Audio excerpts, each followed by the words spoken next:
গৰম ভাতৰ লগত এই চাটনিবিধ বনাই পেলাই একাহী নহয় দুকাহী নহয় তিনি কাহী ভাত খাব পাৰিব আপোনালোকে। তাৰ লগত আৰু মাছ মাংস একোৱে নালাগে, বেছি একো বস্তুৰ প্ৰয়োজন নহয়। আহক দেৰি নকৰি ভিডিঅ'টো আৰম্ভ কৰোঁ। হে এভৰিৱান, আসসালামু আলাইকুম। মই জিনা জাহান। আজি নতুন এটা ৰেচিপি ভিডিঅ'লৈ আপোনালোক সকলোকে স্বাগতম জনাইছোঁ। এয়া লৈছোঁ মই লাও পাত, একেবাৰে কোমলীয়া কোমলীয়া লাওৰ পাত মই বাৰীৰ পৰা ছিঙি আনিলোঁ। তাৰে লগতে এচামুচ নিমখ, কণ বিলাহী 4-5টামান, পিঁয়াজ এফাল মিহি মিহিকৈ কাটি দিলোঁ, নহৰু কেইফুটামান দি এতিয়া ওপৰৰ পৰা অকণমান পানী দি ভাপতে মই লাও পাতখিনি সিজাই তাৰে লগতে মই কেঁচা জলকীয়াও 4-5টামান দিছোঁ দেই, জ্বলাৰ কাৰণে। এতিয়া মই এয়া ভাপত সিজি যোৱাৰ পাছত পানীখিনি ভাজি ভাজি তাৰ লাওৰ পাতৰ যিখিনি পানী থাকিব নহয়, পানীখিনি একেবাৰে শুকাই দিম। আৰু শুকাই দিয়াৰ পাছতে মই ছাইড কৰি ৰাখি এতিয়া অকণমান মিঠাতেল দি দিম, যিহেতু মই শুকান জলকীয়াও ব্যৱহাৰ কৰিম। আৰু এই চাটনিবিধত নহয় শুকান জলকীয়াটো দিলে যে ইমান বেছি ধুনীয়া ফ্লেভাৰ আহে আৰু টেষ্টটো বহুত বেছি আহে। তো শুকান জলকীয়া মই 3টামান ফ্ৰাই কৰি ল'লোঁ।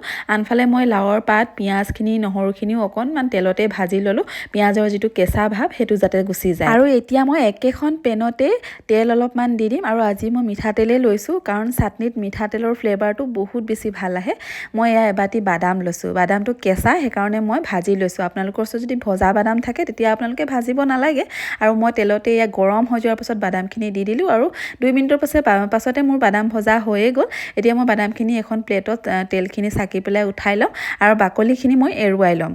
যিমান পাৰে বাকলিখিনি এৰুৱাই ল'বলৈ চেষ্টা কৰিব, কাৰণ বাকলিটো আমাৰ পেটত হজম। আৰু আজি মই ব্যৱহাৰ কৰিছোঁ পটা, কাৰণ চাটনি পিচিবলৈ হ'লে পটাত পিছাৰ চাটনিকণৰ যিটো সোৱাদ থাকে নহয়, মিক্সাৰ জাৰত দি পেলাই পিচিলে সেইটো সোৱাদ নাহে। হয়নে নহয় বাৰু আপোনালোকে কমেণ্ট বক্সত জনাবচোন। প্ৰথমতে শুকান জলকীয়া আৰু বাদামখিনি পিচি ল'লোঁ, তাৰপিছত মই লাওৰ পাত আৰু পিঁয়াজখিনি দি পেলাই প্ৰয়োজন মতে নিমখ অকণমান দি পিচি ল'লোঁ। আৰু এইখিনি পিছোঁ মানে মই এটা কমেণ্ট পঢ়িব লৈছোঁ। কমেণ্টটোত লিখিছে আইছা খাতুন বাইদেউ, তেখেতে লিখিছে, মই আপোনাক এবাৰ লগ ধৰিব বিচাৰোঁ, পিছে আমি দুখীয়া মানুহ, আপুনি লগ ধৰি ভাল পাবনে নাই। কথাষাৰ শুনি মোৰ বহুতেই বেছি বেয়া লাগিলে, কাৰণ মই দুখীয়া ধনী চাই পেলাই মানুহৰ লগত কথা নাপাতোঁ বা লগ নধৰোঁ। মই সদায় মানুহৰ ব্যৱহাৰ চাওঁ, কাৰণ আপোনাৰ ব্যৱহাৰেই আপোনাৰ পৰিচয়, হয়নে নহয় বাৰু। নিশ্চয় আপোনাক লগ ধৰিম, আৰু আপুনিও মোক য'তেই সুবিধা পায় লগ ধৰিব।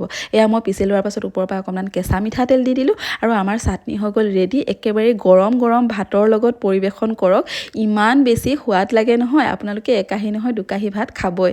বাৰু আজিৰ ৰেচিপিটো চাই কেনে পালে লাইক কমেণ্ট শ্বেয়াৰ কৰি জনাবলৈ নাপাহৰিব। যিসকলে মোৰ ভিডিঅ'সমূহ চাই আছে, মোক ফ'ল' কৰা নাই, ফ'ল' কৰি থ'ব। এনেকৈ ধুনীয়া ধুনীয়া ৰেচিপিলৈ মই সদায় আহোঁ। আজিলৈ আহিছোঁ, বাই।